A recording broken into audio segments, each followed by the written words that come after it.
اب یہ واضح ہو گیا کہ Cyrus Azam, Cyrus the great, یعنی کہ خسرو ہی ذو القرنین تھا.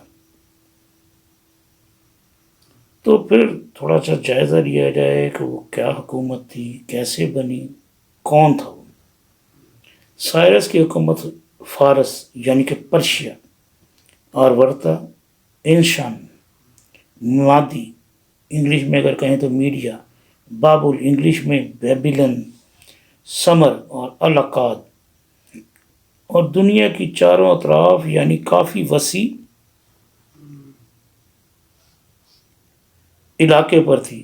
اس کا دور حکومت 559 تا 530 یعنی کہ انگلش میں 559 تا 530 قبل از مسیح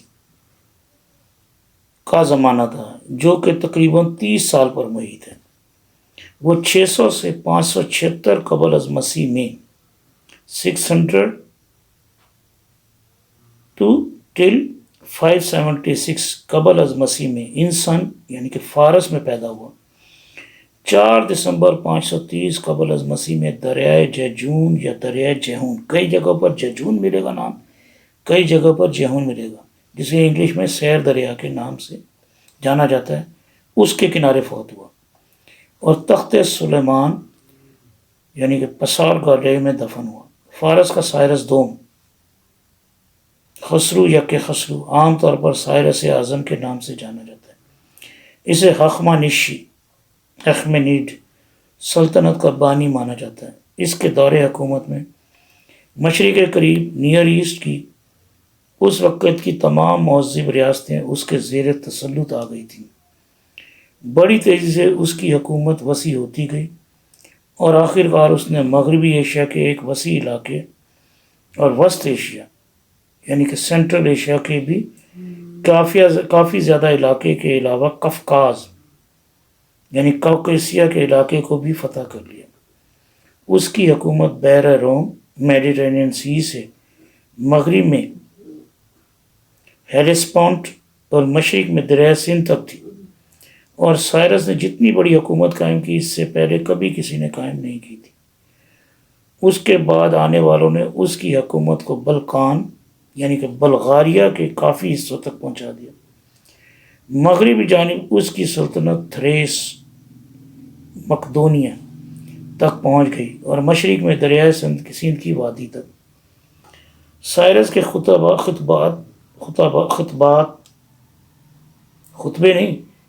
جو تھے، خطابات کچھ یوں تھے: عظیم بادشاہ، شاہ فارس، شاہ انسن، شاہ مادی، شاہ بابل، شاہ سمیر اور آکاد، اور دنیا کی چاروں سمتوں کا حاکم.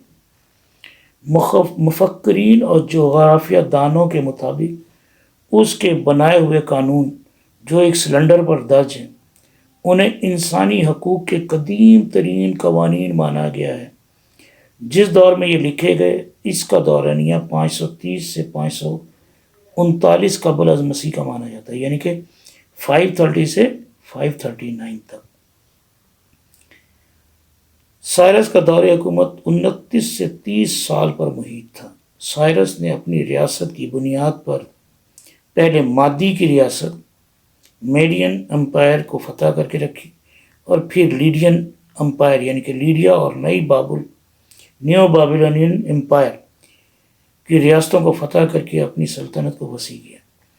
یا تو بابل کی فتح سے پہلے یا پھر بعد میں اس نے وسطی ایشیا کی تمام قوموں اور علاقوں کو فتح کر لیا. سائرس مصر میں داخل نہیں ہو پایا تھا کہ دسمبر 530 قبل از مسیح میں دریائے سیر کے کنارے میساگٹی قبیلے یا قوم کے خلاف لڑتے ہوئے مارا گیا تھا. یہ خیال ہے، کچھ لوگوں نے اس واقعے کو رد کیا ہے، کچھ مانتے ہیں.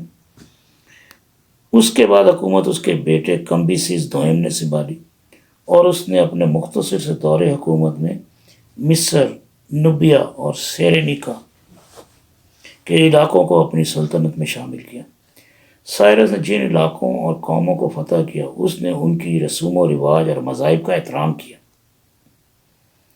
یونیورسل ہسٹری میں بیان کیا گیا ہے کہ سائرس نے ایک مضبوط مرکزی حکومت قائم کر کے ایسی حکومت قائم کی جس نے اپنے عوام کی فلاح و بہبود کے لیے کام کیا۔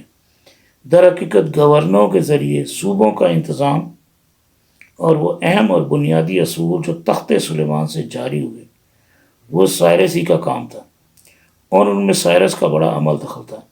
بعض اوقات سائرس کے دو کاموں کو اب بہت زیادہ حوالہ دیا جاتا ہے جو کہ بائبل میں بھی بیان ہوئے اور جن کا یہودی مذہب پر بڑا گہرا اثر ہوا۔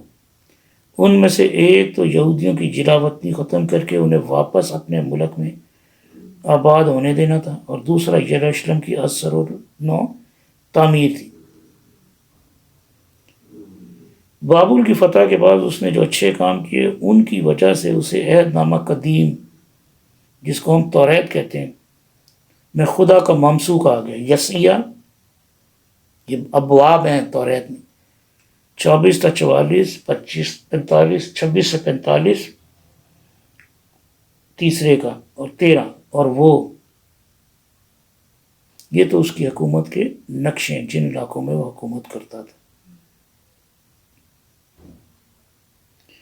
اور وہ واحد غیر یہودی ہے جسے اس لقب سے پکارا گیا،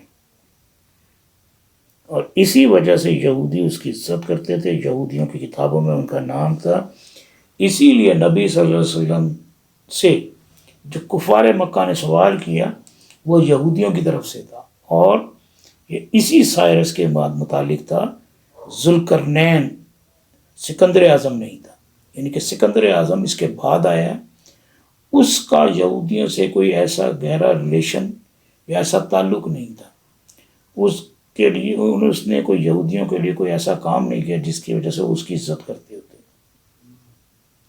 سائرس اعظم انسانی حقوق کے معاملے میں کیے جانے والے کاموں، سیاست، اپنی فوجی حکمت عملی اور اسی طرح سے مشرقی اور مغربی دونوں تہذیبوں پر اپنے اثر و رسوخ کی وجہ سے شہرت رکھتا ہے۔ سائرس موجودہ ایران کے صوبہ فارس سے نمودار ہوا۔ اس نے موجودہ ایران کی پہچان بنانے میں بڑا اہم کردار ادا کیا۔ سائرس کا کردار اور حکمانشی یعنی ایکمینیڈ اثر قدیم دنیا میں ایتھنز تک پہنچ گیا، جہاں بہت سے اہل ایتھنز نے حکمانشی فارسی ثقافت کے کئی اصولوں کو اپنا لیا۔ پرانی فارسی، علاماٹی اور عقد زبانوں میں تخت سلیمان میں ایک کالم پر کھدی ہوئی تحریر ملی ہے جس کا ترجمہ کچھ یوں: میں سائرس اعظم ایک حکمانشی یعنی ایکمینیڈ سائرس اپنے پرانی فارسی نام کو کوروش کی یونانی شکل ہے، یعنی کہ سائرس جو ہے کوریش ایک یونانی نام ہے، اس کی شکل ہے۔ نام اور اس کے معنی کئی پرانی زبانوں کے نقوش کی صورت میں درج ہیں۔ قدیم یونانی مورخ ٹساز اور پلتراچ بیان کرتے ہیں کہ سائرس کوروس سے نکلا ہے، جس کے معنی ہے سورج۔ یہ ایک تصویر ہے جس کا مطلب ہے سورج کی طرح کے طور پر تشریح کی گئی۔ خرواش فارسی میں خور کے معنی سورج کے ہیں، جبکہ واش کے معنی مانند کے ہیں، یعنی خورش کا مطلب ہوا سورج کی مانند۔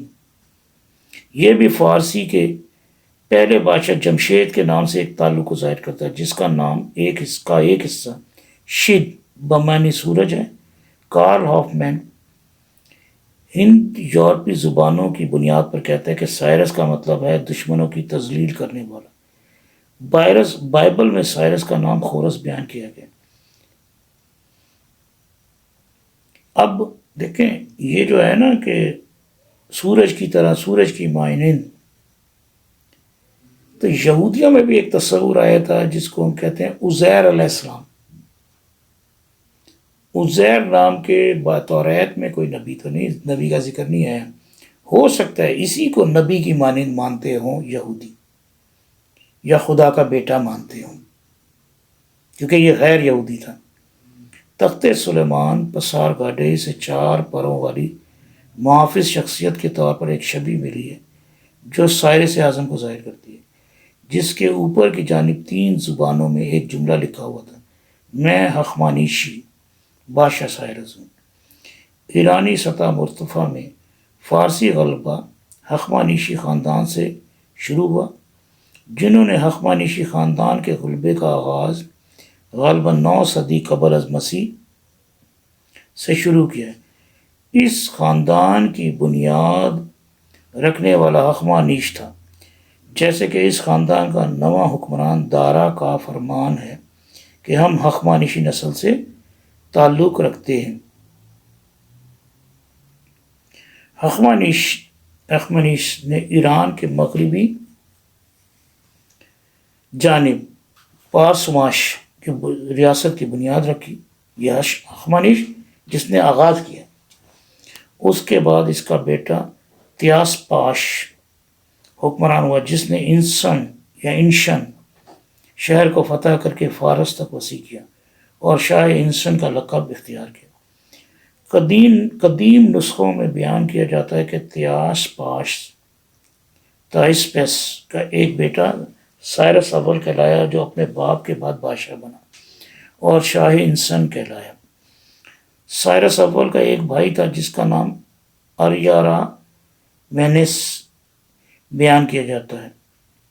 600 قبل از مسیح میں سائرس اول کے بعد حکومت اس کے بیٹے کمبیسیس کو ملی، جس نے 559 قبل از مسیح تک حکومت کی۔ سائرس اعظم کمبیسیس اول کا بیٹا تھا۔ کمبیسیس نے اپنے بیٹے کا نام باپ کے نام پر سائرس رکھا۔